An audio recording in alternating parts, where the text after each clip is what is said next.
देख रहे हैं SPN9 न्यूज़ और स्वागत है आपका हमारी खास अपडेट में। मैं हूं आपके साथ अभिलाष। लोकसभा चुनावों का दौर जारी है। लगातार हम बार आ जाते हैं आपको लोकसभा से जुड़ी सारी जानकारियां देने के लिए।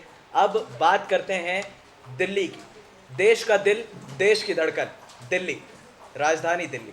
जी हाँ, 7 लोकसभा सीटों से सजी दिल्ली पर राज किसका होगा ये तो फिलहाल कहना मुश्किल है, लेकिन इस बार दिल्ली में कुछ ऐसा देखने को मिलने वाला है जो आज से पहले कभी नहीं देखा गया। साल 2014 में मोदी लहर गजब की काम करी और सातों की सातों सीट पर बीजेपी ने अपना कब्जा जमा दिया, लेकिन इस बार विपक्ष पूरी तरह से तैयार है।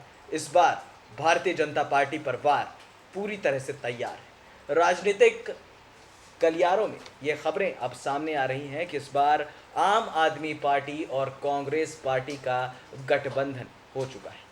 सूत्रों के हवाले से ये बड़ी खबर आ रही है कि इस बार 4 सीटों पर आम आदमी पार्टी लड़ेगी और 3 सीटों पर कांग्रेस पार्टी लड़ेगी। यहाँ पर अरविंद केजरीवाल जो दिल्ली के मुख्यमंत्री हैं, उनकी अगर बात की जाए तो विधानसभा चुनावों में जिस तरह से उन्होंने दिल्ली को अपने कब्जे में किया था, 70 में से 67 सीटें यहाँ पर आम आदमी पार्टी ने जीती थी और 3 सीटों पर कमल का फूल खिला था और सातों की सातों सीटों पर जो वर्चस्व चल रहा था वो खत्म होता दिखाई दिया।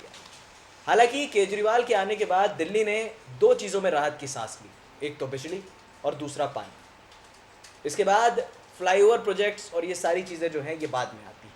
जो बेसिक नीड्स हैं वो फुलफिल की है अरविंद केजरीवाल ने। लेकिन इस बार कांग्रेस के साथ गठबंधन करके क्या आम आदमी पार्टी दिल्ली को अपने कब्जे में ले पाएगी?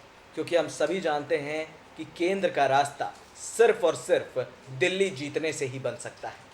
और अब देश का दिल, देश की धड़कन दिल्ली की अगर बारी की बात की जाए तो 12 मई को ये पता लगना है कि आखिर वहाँ मतदान होंगे और किस हिसाब से मतदान होंगे, और 23 मई को पता लगेगा कि आखिरकार दिल्ली का नया सरताज होगा कौन।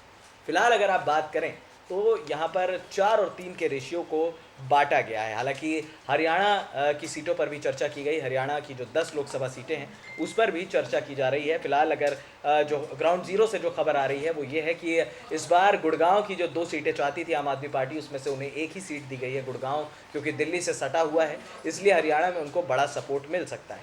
लेकिन क्या इस बार दिल्ली जो है वो पूरी तरह से भारतीय जनता पार्टी को सपोर्ट करेगी या फिर अपने मुख्यमंत्री अरविंद केजरीवाल को सपोर्ट करेगी? एक जो खबर आ रही है, फिलहाल इस खबर को अभी पुख्ता तौर पर ऑफिशियली अनाउंस नहीं किया गया है, लेकिन जिस तरह से सूत्रों के हवाले से खबर आ रही है, ग्राउंड जीरो से जो खबर आ रही है वो हम आपको बता देते हैं कि नई दिल्ली, चांदनी चौक और नॉर्थ वेस्ट दिल्ली पर कांग्रेस ने अपनी उम्मीदवारों को उतारने का एक मन बनाया है।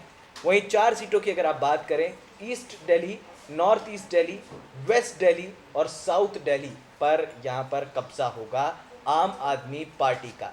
यानी कि विधानसभा चुनावों में जो रिजल्ट मिला था आम आदमी पार्टी को, उस रिजल्ट के लिहाज से लोकसभा में इस बार आम आदमी पार्टी अपने उम्मीदवार उतार सकते हैं। अब सवाल यह है कि क्या यहाँ पर दिल्ली में भारतीय जनता पार्टी बदलाव करेगी? क्योंकि हर राज्य में बड़े नेताओं का टिकट काटना बीजेपी की एक तरह से आदत हो गया है और इस बार भी दिल्ली में हो सकता है कि मनोज तिवारी का भी टिकट कट जाए, हो सकता है कि मीनाक्षी लेखी का भी टिकट कट जाए। मीनाक्षी लेखी हालांकि एक बड़ी सांसद के रूप में उभर कर सामने आई हैं भारतीय जनता पार्टी के लिए, लेकिन गौतम गंभीर जो स्टार क्रिकेटर भी रह चुके हैं भारतीय टीम के, गौतम गंभीर को भी यहाँ पर दिया जा सकता है टिकट।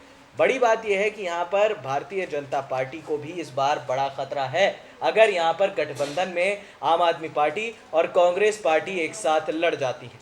सवाल ये भी है कि आखिरकार किस तरह की राजनीति देखने को मिलेगी, किस तरह का दंगल देखने को मिलेगा, क्योंकि ये हम सभी जानते हैं कि दिल्ली किसी एक कम्युनिटी की नहीं है। दिल्ली से लोग बसे भी हैं और ये दिल्ली एक ऐसी जगह है जहां पर जनता जो है सोच समझ कर फैसला करती है। जनता जनार्दन होती है और जनता बताती है इन राजनेताओं को कि भैया काम करोगे तो रहोगे वरना यहाँ से निकल जाओगे। ये जो है दिल्ली का मन है। ये हमने साफ तौर पर जब 2014 में हमने लहर देखी तो सातों के सातों सांसद जो है बीजेपी के बने थे। इसके बाद विधानसभा चुनावों में यही दिल्ली 67 सीटों के साथ आम आदमी पार्टी को लेकर आई थी और 3 सीटों पर कमल का फूल गिरा था। कांग्रेस को एक भी सीट नहीं मिली थी, तो कांग्रेस को भी अब ये बात समझ में आ गई है कि अब कहीं ना कहीं गठबंधन में लड़ना भैया ठीक है। अगर यहाँ पर ये सिनेरियो बन जाता है और अगर गठबंधन में कांग्रेस पार्टी गलती से आ जाती है तो फिर वही 2001 वाली कहानी होगी। हो सकता है कि जिस तरह से सोनिया गांधी पीएम नहीं बन पाई, उस तरह से राहुल गांधी भी ना बने। लेकिन फिलहाल अगर दिल्ली की बात करें तो आम आदमी पार्टी और दिल्ली का गठबंधन सामने आ रहा है। एक बार फिर बता दें आपको कि न्यू दिल्ली, चांदनी चौक और नॉर्थ वेस्ट की जो सीट है वो कांग्रेस के खाते में आएगी। इसके बाद east Delhi, north east, west Delhi और साउथ दिल्ली की जो सीट है ये आएगी यहाँ पर आम आदमी पार्टी के खाते में। 4-3 के रेशियो से लड़ने जा रहे हैं। अब देखना होगा कि भारतीय जनता पार्टी को क्या ये हराते हैं। सबसे पहले तो ऐलान ज़रूरी है, बहुत जल्दी ऐलान भी हो सकता है। फिलहाल इस खास अपडेट में इतना ही। हमें दे दीजिए इजाज़त और हाँ, हमारे चैनल SBNI न्यूज़ को सब्सक्राइब करना मत भूलिएगा। नमस्कार।